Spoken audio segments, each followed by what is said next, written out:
नमस्कार मित्रांनो. काही दिवसापूर्वी मी पाचुंबरी गावची ग्रामदैवत असलेली वाघजाई माता या मंदिरात गेलो होतो. जाताना नारळ, हळद, कुंकू, अगरबत्ती यांसारखं साहित्य घेऊन गेलो होतो.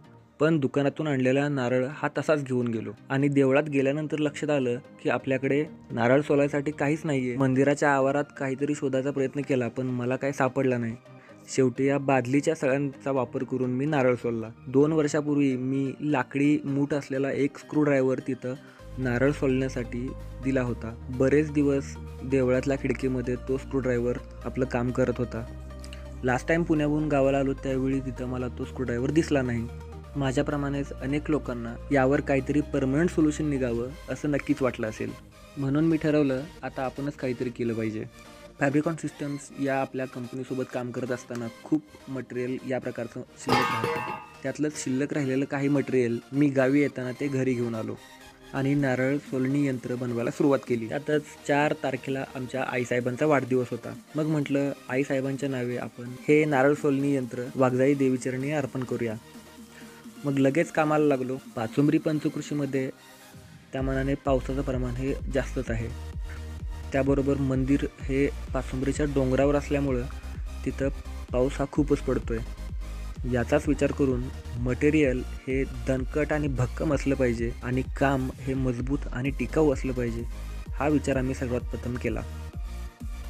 हे यंत्र बनवण्यासाठी लागणारं काही साहित्य हे आमच्या आजोबांच्या काळातल्या जपून ठेवलेल्या साहित्यापैकी आम्ही काही साहित्य घेतलं.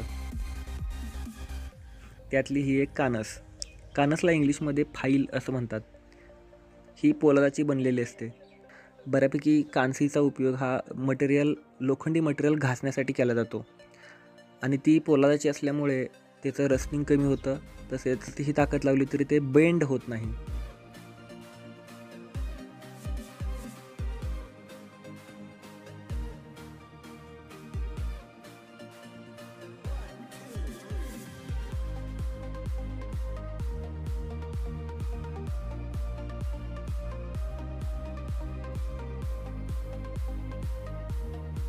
यंत्र घरी तयार केल्यानंतर आम्ही ते बसवण्यासाठी आई वाघजाई मातेच्या देवळाजवळ गेलो. देऊळ गावापासून जवळपास 2 किलोमीटर लांब आहे. सगळं साहित्य गाडीमध्ये भरलं आणि गाडी घेऊन देवळाकडे चाललो. सगळ्यात पहिल्यांदा आम्ही ते असा माप घेऊन खड्डा खणला.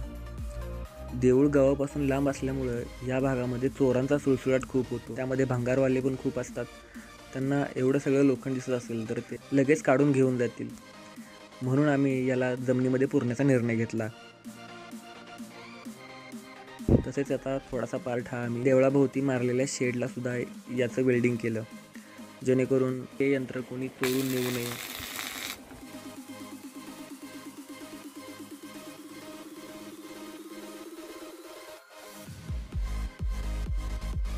आपण बनवलेलं हे यंत्र कायमस्वरूपी हे उन्हातान्हात राहणार आहे. म्हणून यावरती 2-3 वेळा कलर पेंटिंग केलेलं आहे.